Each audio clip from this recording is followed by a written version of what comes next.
Sir ఇది ఏం జరిగిందంటే నిన్న అసలు లో గ్రేడ్ అనమాట, దేనికి పనికిరాదు, ఎవరు కొనలేని ఆకది మొత్తం నలుపులు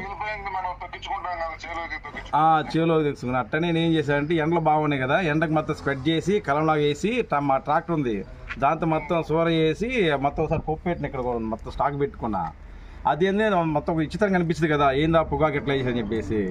ఇదే రోడ్డు పక్కన ఉండే వేరే వాళ్ళు నిన్న ఎవరు ఇద్దరు వచ్చారు మనకు తెలియదు, వాళ్ళకి ఏం చేస్తాను బాబు అన్నారు. నన్ను ఏం చేసేవంటే నా పనికిన పొగాకు మొత్తం తొక్కుని ఎరువులో తయారు చేసుకున్నాను అని చెప్పినాను.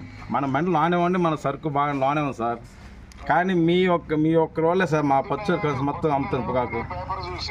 సార్ 40 లక్షల రూపాయల పొగాకు ఒక రైతు తొక్కేస్తున్నాడంటే పొద్దున చూడాలని బాధేసింది. అంటే వాళ్ళకి ఇది ఏంటి ఎందుకు జరిగింది అని చెప్పి నేను వెంటనే కనుక్కుంటే సార్ మన వాళ్ళు విషయం అంతా చెప్పారు. ఇప్పుడు మీరు చెప్పిందంతా చెప్పారు. అవును సార్. సార్ అది నాకు తెలుసా, అది వాళ్ళు చెప్పక నాకే చాలా బాగా అనిపిస్తుంది. మన సొంత పని మనం చేసుకుంటే వాళ్ళు ఉక్కిరికరించేసి గవర్నమెంట్ మీద చేసి ఒక మంచి వ్యక్తి మీద ఇట్లా బురద చల్లటం అది ధర్మం కాదు, మంచిది కాదు సార్, సమాజానికే మంచిది కాదు. అది మీ యొక్క వాళ్ళ దయ వల్ల ప్రతి ఒక్క రైతు ధైర్యంగా వచ్చి అమ్ముకున్నారు పొగాకు. మీరు లేకపోతే ప్రతి ఒక్క రైతు చాలా మంది బాధపడేవాళ్ళు, వాళ్ళ ఇంట్లో అట్నే కుప్పగా పంట పొగలాగా ఉండేది పొగాకు. మీరు దేవుని రూపంలో వచ్చేసి ప్రతి ఒక్క దగ్గర మీరు ప్రతి ఒక్క రైతుని పిలిచేలా అమ్మిస్తున్నారు పొగాకు.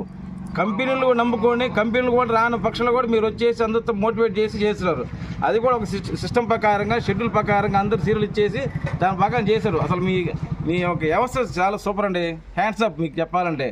నేను ఒకసారి వచ్చి కలుద్దాం అనుకున్నా కానీ అట్లాని, కానీ ఇది నిన్న నాది వేస్ట్ పొగాకుని నా పని సొంత నిమిత్తం కోసం నేను చేసుకుంటే ఎవరో ఇట్లా వచ్చేసి ఇట్లా గవర్నమెంట్ మీద చేసి మంచి వ్యక్తుల మీద ఇట్లా చేయడం సబం కాదు, కరెక్ట్ కాదు.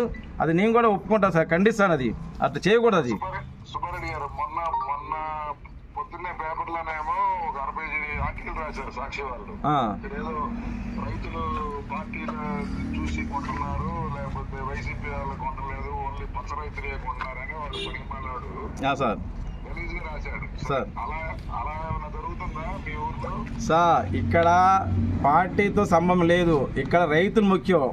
మెయిన్ రైతు వేసి ప్రతి ఒక్క చిన్న రైతు, పెద్ద రైతు, మధ్య రైతు, అందరు రైతుల దగ్గర సీల ప్రకారం తీసుకున్నారు. ఇక్కడ పార్టీలతో ఎటువంటి సంబంధం లేదు, అందరు రైతులు అన్ని ఊర్లు కలుపుకొని తీసుకుంటున్నారు. ఇక్కడ ఆఫీస్ అడిగినా కూడా నో రికమెండేషన్, నో ఎక్స్క్యూజ్ చెప్తున్నారు. అది కానీ మీ సిస్టమ్ బాగుంది సార్. ఇది మీరు అసలుకి పార్టీ సంబంధం లేకుండా సొంత మనుషులకు ప్రతి ఒక్క రైతులు కలుపుకొని అందరి దగ్గర తీసుకున్నారు. అది మాకు మెచ్చింది.